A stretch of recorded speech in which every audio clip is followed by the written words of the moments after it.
bakato kalau hidup bakar ajo hanya untuk makan saja.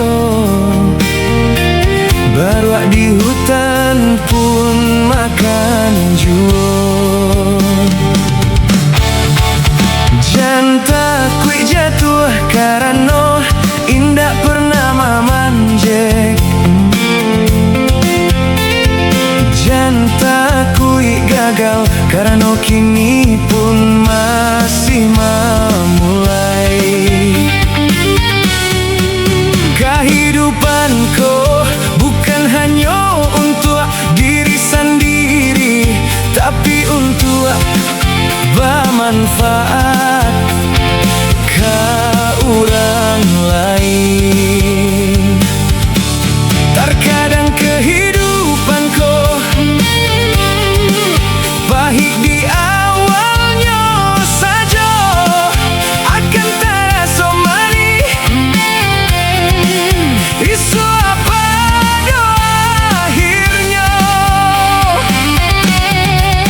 Dan sana nan anil sayangi bau saho sepenuh hati untuk ngisua banyak rasaki.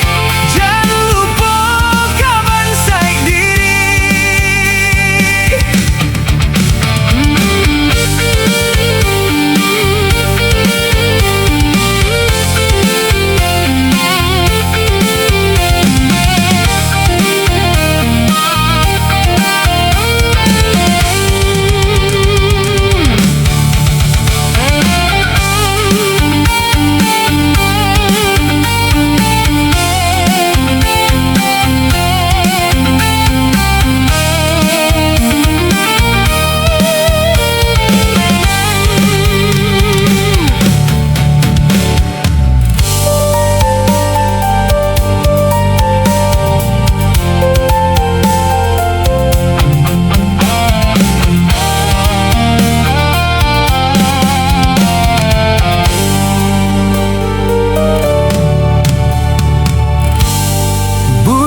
Kau pernah bakato kalau hidup bakar ajo hanya untuk makan saja.